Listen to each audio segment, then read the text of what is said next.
Hello, మన grandma TV స్వాగతం. ఈరోజు నేను చెప్పేది శనగలతోటి వడలండి. శనగలు అలాగే అలసందలు ఈ రెండింటితో కలిపి వడలు చేశాను. ఈ రైనీ సీజన్లో ఈ వడలు చాలా టేస్టీగా చాలా బాగుంటాయి. ఇది ఏదైనా స్పైసీగా కారంగా తినాలన్నప్పుడు ఇలాంటివి చేసుకుంటే చాలా మంచిది. ఆరోగ్యానికి కూడా చాలా మంచిది. ఇవి ఎలాంటి ఇబ్బంది ఉండదు. ప్రోటీన్ ఫుడ్ కాబట్టి ఇవి చేసుకోవచ్చు. ముందుగా ఇవి మొన్న తాంబూలానికి ఇచ్చినవి ఆయన ఇచ్చిన శనగలండి. ఈ శనగల్ని ముందుగా 1-2 సార్లు శుభ్రంగా కడుక్కోవాలి. కడుక్కుని నీళ్ళు లేకుండా స్ట్రెయిన్లో వడగొట్టేసుకుని ఉంచుకోవాలి. ఎందుకంటే నీళ్ళు అక్కర్లేదు, దీని నీళ్ళు ఎక్కువ పట్టవు.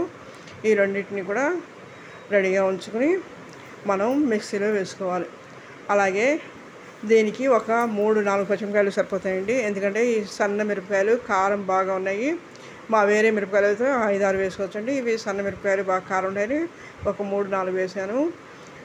చిన్నపిల్లలు తినేవాళ్ళు, కారం తినలేని వాళ్ళకి ఇది సరిపోతాయి. ఇంకా కారం కావాలనుకున్నాడు కొద్దిగా ఇంకో 2 వేసుకోవచ్చండి. అలాగే 1 ఇంచు అల్లం కూడా వేసుకున్నాను. ఈ శనగలు అలసందలు మిక్సీలో వేసుకుని, అలాగే పచ్చిమిరపకాయలు అల్లం మిక్సీలో వేసుకుని గ్రైండ్ చేసుకోవాలి. మరీ మెత్తగా కాకుండా మరీ బద్దల్లా కాకుండా బరకగా చేసుకోవాలి. అప్పుడు బాగుంటుంది. వేసుకుని మొత్తం ఒకసారి చూసుకుని మిక్సీలో వేసుకున్న తర్వాత ఒకసారి చూసుకోవాలి. లేదంటే పల్స్ మోడ్లో ఒకసారి తిప్పుకుంటే సరిపోతుంది. అప్పుడు మీకు వడలు వేసుకోవడానికి అనువుగా ఉండేట్టుగా చూసుకుంటే సరిపోతుంది. దీంట్లో ఇంకా నీళ్ళు అవసరం లేదు, ఎందుకంటే ఈ తడికి అది సరిపోతుంది. అలాగే దీన్ని అయిపోయిన తర్వాత మిక్సీ బౌల్లో తీసుకుని దాంట్లోనే మనం రెడీగా ఉంచుకున్న ఉల్లిపాయ ముక్కలు వేసుకోవాలి. వేసుకుని ఇది వడ అవడానికి కొద్దిగా పలుచగా ఉన్నట్టు అనిపిస్తుంది. దానికి ఏంటంటే ఒక 3 స్పూన్లు బియ్యం పిండి కూడా వేసుకున్నాను. అప్పుడు వడవేయడానికి అనువుగా ఉంటుంది. అలాగే ఇది రెడీ చేసుకుని దీనికి సరిపడా టేస్ట్ సరిపడా ఉప్పు వేసుకోవాలి. ఉప్పు కూడా ఎక్కువ పట్టదు.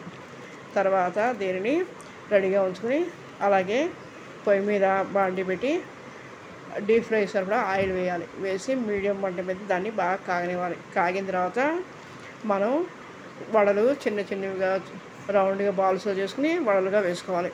ఈ వడలు ఈ రైనీ సీజన్లో చాలా బాగుంటాయి. ఎక్కువ టైం కూడా పట్టదు, తొందరగా అయిపోతాయి.